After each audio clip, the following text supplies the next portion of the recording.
All right, good afternoon, everybody. Welcome to the Countless Vlogcast. My guest today is Justin Fike, author. I'm gonna bring him in. We'll talk books, series, and we're gonna have some fun, guys. Alrighty. All right. Good afternoon. How are you? I'm doing great. Good to So, see you. tell us who you are and what you do and your genre of choice. Sure. Yeah. My name is Justin Fike. We got double Justin on today, which is kind of fun. Yes, very fun. Representing the best name in the world.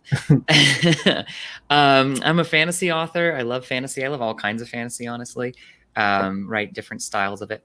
And I've been writing, well, I should say, I've been attempting to write for maybe about 20 years. I really got serious about an idea for a book that I wanted to write when I was in high school. I was like 15 or so. Had this, crazy idea for this whole world and these characters and everything. And I started trying to write it and then quickly realized that I was terrible at writing, as most people are when they get started. And I think that the disconnect between the story that I had in my head and the limited version that I was able to get out on the page really drove me to want to get better at writing. So I think around 20 or so years ago, I kind of set out on the journey to actually get better at the craft so that I could write the stories that I wanted to tell. So, how did you go from writing just writing like regular to like practice writing to like Mm-hmm. authorship, and how did you find your genre of fiction? Um, so I started writing, like I said, a long while ago and carried through for most of my life. But I always thought of it as a hobby or just like an outlet, something that I did because I really enjoyed it. And even honestly, more than that, like there's always been something about stories and storytelling for me that has been just captivating. And it's like I'm a happier, healthier person when I'm telling stories and getting them out of my head. So I always did that. And like when I was in college, I had one and sometimes even two creative writing seminars in my course load every semester, not because it had anything to do with my major. It was like the thing that I did for me every semester because I loved it, and not thinking that I would ever publish, honestly. The whole publishing world and the idea of trying to run that gauntlet and get a publishing contract just seemed like such a stretch and so much, blood, sweat, and tears to try to get there. So I just wrote because I loved it and wanted to. And then a few years after college, I was continuing to work on a book at that point pretty seriously, and had a really great conversation with my mom, who's an amazing lady. And over coffee one morning, she was like, I just need to know, like, why is it that you aren't taking the writing thing more seriously? Like, I never see you as excited about almost anything else as you get when you talk about your writing or your stories or the book that you're working on. You light up when you talk about that. Why aren't you doing it? And I didn't really have a good answer. I just had never, for some reason, it had just never been a thing in my head. And right around the same time was when I started to really kind of understand that the indie author scene was taking off. This was like right around 2010, 2011, and starting to see people publishing on Amazon themselves and being able to kind of go directly to readers with their work. And that really excited me.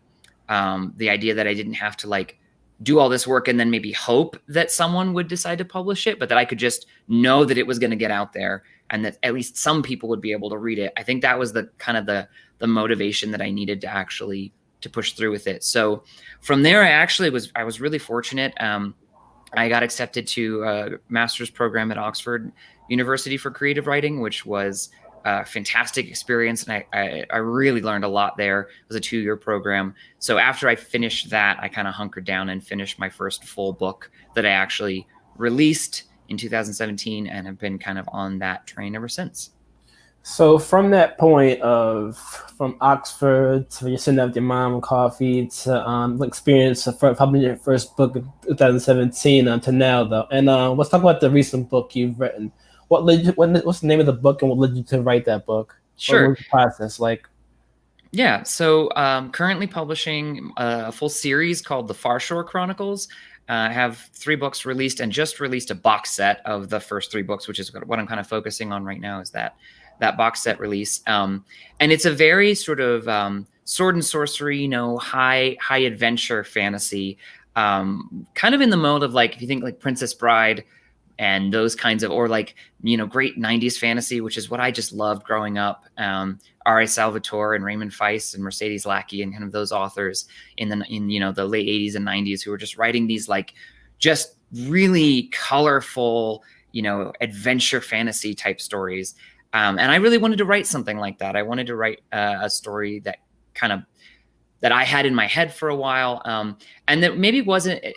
It's not that they aren't serious. There actually can be, the books are quite serious at different points, but something that was a little bit less, Wheel of Time, like 900-page books, and more kind of grab you by the throat and carry you along and sweep you off on this awesome adventure kind of feel. So that's what those books are. They're set in the premise of the story is that this ancient, human empire discovers a new world, kind of like we did in our history, but instead of it being just empty or populated by other humans, when they get there, they find out that this new world is full of all of the old mythic, races and creatures and magic and all of these things that they had always thought were just part of their old legends that nobody believed were real. And so the story follows the main character. Her name is Charity. She's this orphan and thief who grew up, surviving by her wits on the streets, and is caught in a crime and sentenced to basically forced labor in Far Shore, which is why it's called the Far Shore Chronicles, which is the Emperor's city across the sea. So it's sort of this lone outpost of humanity in this wild continent full of all these dangers and mysteries and whatever. And the story sort of follows her adventures as she gets pulled into the events, to avoid spoilers, but events that unfold that she gets sucked into and has to kind of struggle to survive and catch up and figure out how she fits into this new world and make friends along the way and that sort of thing.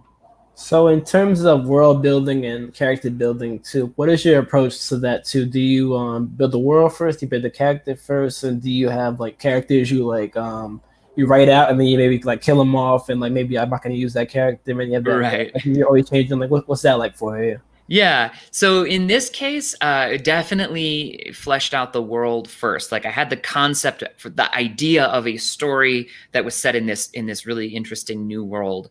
And I didn't really have a character in mind until I sat down to kind of start playing around with it. But when I wrote the opening paragraph, and the story's told in first person, so it's told through Charity's point of view and her voice, it just came out so strong. She's always been kind of this just real person to me, and her kind of her voice and her attitude are very specific. Charity's great. So once I kind of locked into her, and then the set of characters that she meets in the first book, all these kind of weird sort of misfits and outcasts from their own society. So she kind of makes this kind of ragtag kind of family that you make for yourself, with this group of other characters who come from the different races in this world in Danann. So there's a dwarf and there's a halfling and there's an elf and an orc and that kind of thing.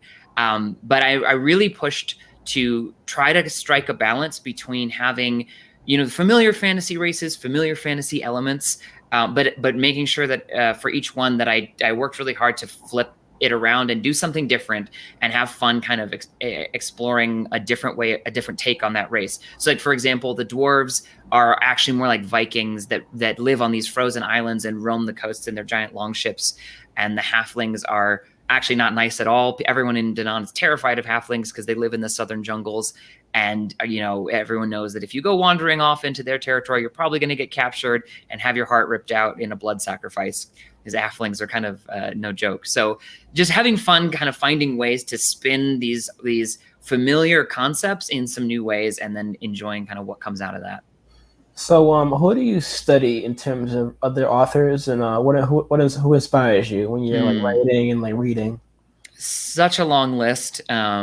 I mean, I'm kind of, I got my start in reading. Top three, if you want. Yeah, top three, sure. So Guy Gavriel Kay is an author that I have loved for years and years and years.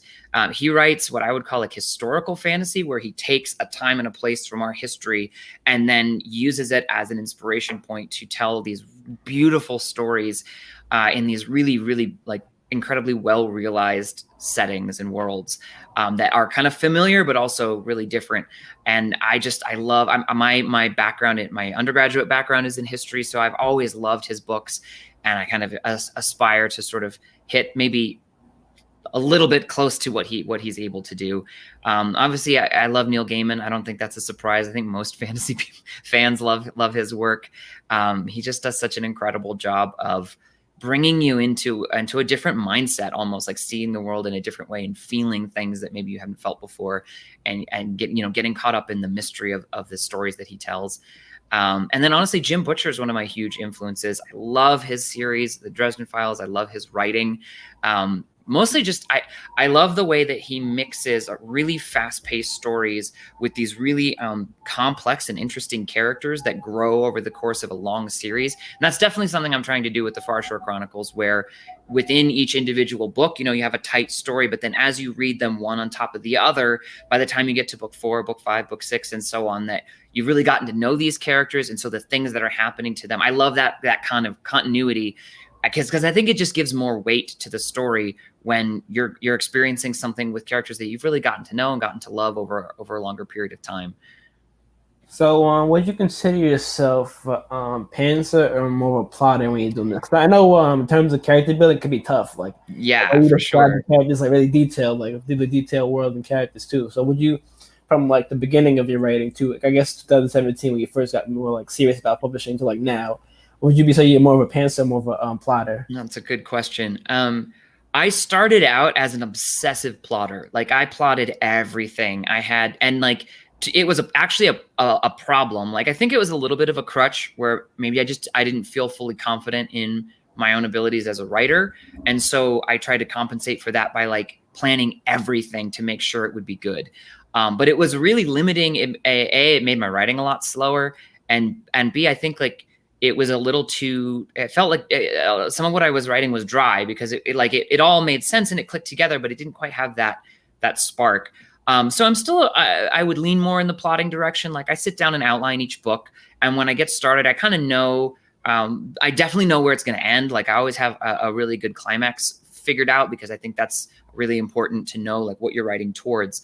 But as I've written over the years, I've moved more and more into a kind of a freeform style, where I'll have like what I think of it more as milestones, or like I know that by sooner or later I want to get here, and this is a really cool scene or an awesome piece of dialogue or just a great character moment, and I want to make sure I hit that.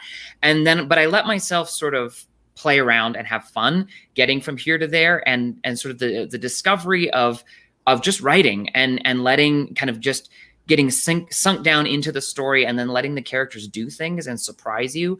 The more years that I've been writing, the more I've found I'm tending in that direction.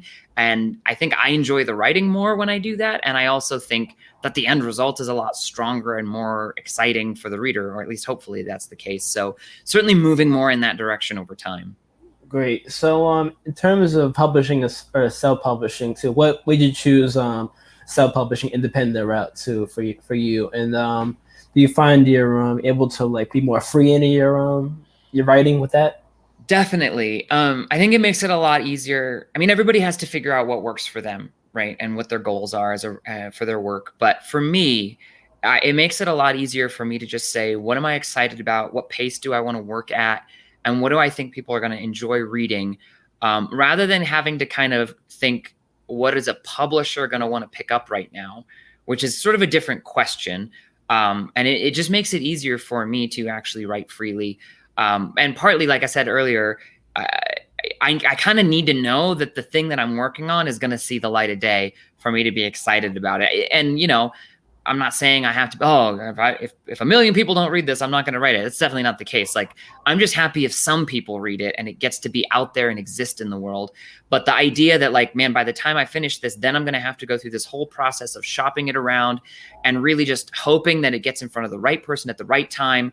And then once, even if it does get published, hoping that it does well enough that the publisher keeps the series going and doesn't decide to cancel it. And then I'm stuck with a series that I can't finish, even though I really want to. Like, there's just a whole bunch of factors in traditional publishing that, at least for me and my goals as a writer, it doesn't really work. And, writing indie has always been the thing that makes it all fit, makes it all work for me. And frankly, I like the freedom and the creative control that it gives me to make decisions about, how the covers should be, and where to put them, and when to run promos, and when to do stuff to connect with readers and do giveaways and different things that I just enjoy having more autonomy and more space to actually figure out like how I want to go about some of those things. Great. So, what are some of your goals in terms of marketing, promoting, and with your book now too, with writing and marketing to the business side too? Because as authors, there's always two sides of like the coin too. You have to like Right. write, and that's always fun part. And then the business side, The nobody business side is nobody the wants to do challenge, right? that. Yeah, But exactly. what are some of your goals like now in terms of? Yeah. So I'm really fortunate. I actually, about 5 months ago, signed a publishing contract with a small indie press called Fallbrant Press. And they have been amazing to work with. They're actually the ones who are handling the box set release, and it's doing really well. And what I love about that is that they really know their job with running ads and doing different kinds of promo things, so that I can kind of focus a little more on the writing side and just sort of more or less show up where they tell me to show up. The part of marketing that I really enjoy is connecting with other fans and readers. So I'm really focused right now on growing my mailing list, and I have a private Facebook group where I hang out with Far Shore Chronicles fans. And we do a lot of fun stuff in there, run giveaways, and I do a lot of behind the scenes things there to connect with people. I'm always more excited when I can actually have a real connection with readers and not just kind of do really sort of, I guess, generic things, although to some extent some of that is necessary, like running ads and things is important. So right now, I mean, my main focus and hope on the marketing side is just to continue to just get more visibility and put the books in front of more people, so that hopefully more readers get into the story. So the box set that we just released is the first 3 books, but I have the series planned out through 12 books, two major story arcs, and I'm writing them pretty fast. I'm going to be releasing them pretty fast after here. So books 4, 5, and 6 are coming out between now and the end of October.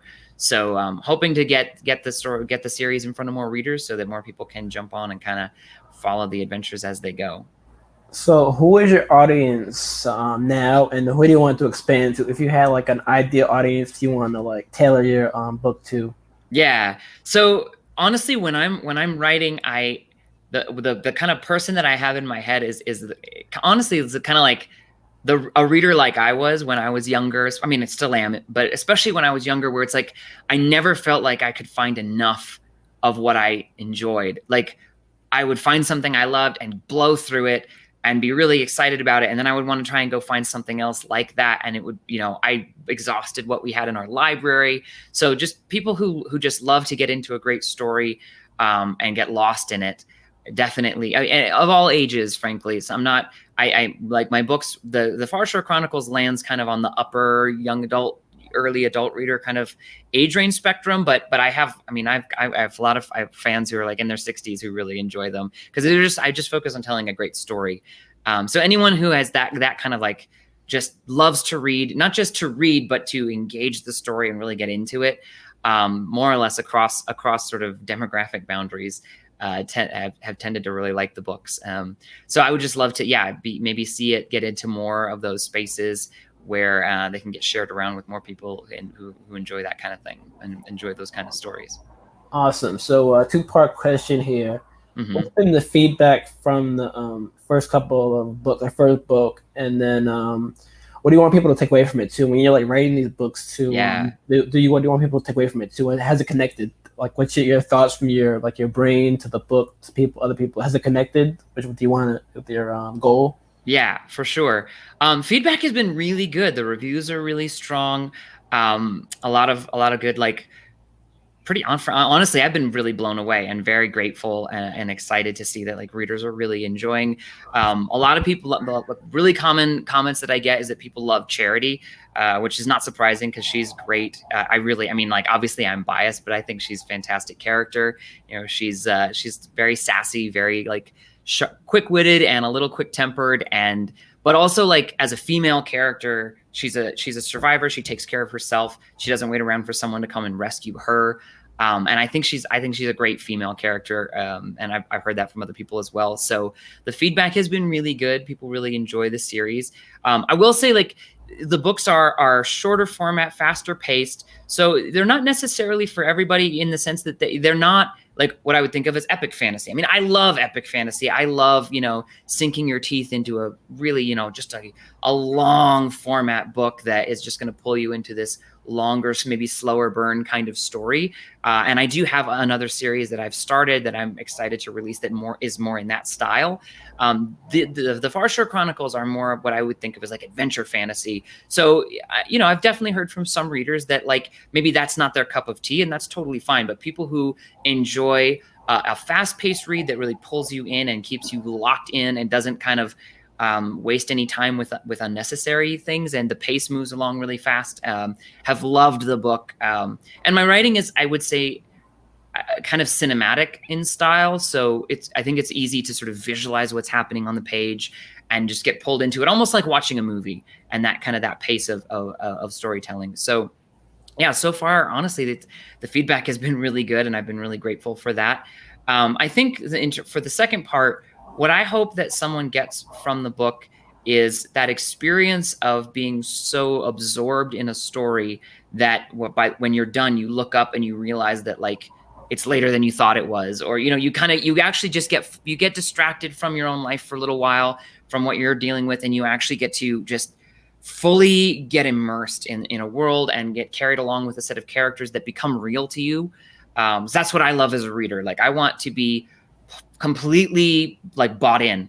And so that by the time I'm done, it's like, I'm so excited that I finished, and I'm also a little sad that it's over, like that kind of feeling. And obviously, it's still a little bit in early days in the series. There's a lot more story to tell, but that kind of feeling. And then also I would hope that my writing like does a good job of striking a balance between, like I said, like an active story that moves along, but also with some real themes that matter, or at least matter to me, that maybe will make you think a little bit or see something in a new light, or just sort of push you to examine your own assumptions or expectations about yourself, about other people, about life. I always try to kind of mix those two dynamics together, because I think story for story's sake and just entertainment is perfectly valid, but I also think that stories should be about something. So I try to make sure that each of my books and the series as a whole has some really strong themes running through it that are pretty important to me. Themes of like family and identity and finding your place in the world and figuring out, how to be the kind of person you want to be, and the price that we all pay for that over time, that kind of thing. So hopefully some of those themes come through well, and people kind of have their lives enriched as well as just being entertained.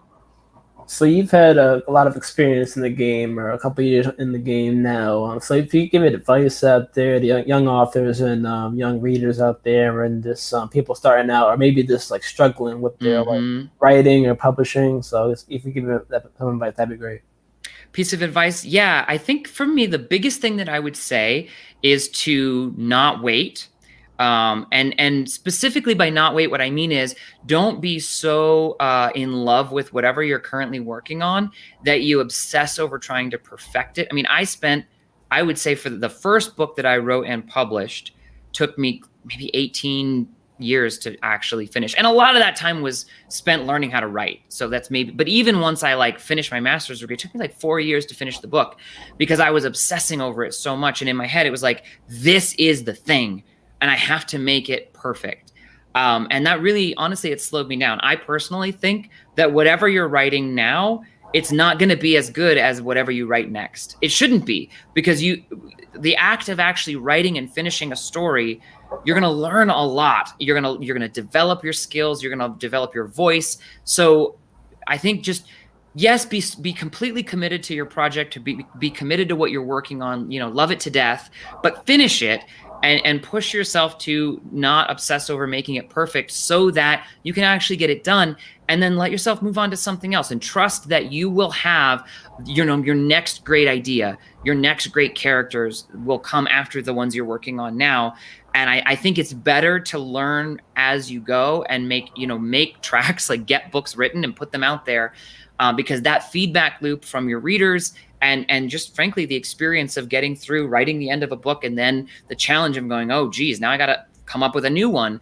It takes things to a new level, and you grow a lot faster and you get better faster when you do that. So I think that would probably be my biggest piece of advice: is don't wait around, don't drag your feet, don't try to be perfect. Just write the story that you have in front of you, finish it, and then write the next one. All right, awesome. This has been great. So this is your time to plug yourself again. Website, social media, book series, everything, all that. So awesome. Yeah. Well, so you can find me. My website is justinfike.com. You can find me on Facebook and on Amazon if you search my Justin Fike or the Far Shore Chronicles.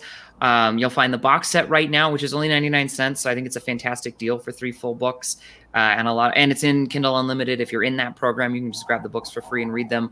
Also, I will say, I in addition to the audiobook, I finished doing the full narration for an audiobook for the first time, which was a really fun learning curve and a fun process. I really enjoyed doing the reading. So if you're into audiobooks and you've been looking for a new audiobook, or maybe you have an Audible credit that you want to throw at something new, go find the Far Shore Chronicles box set volume 1 on Audible and give it a listen. And I would love to read the story to you.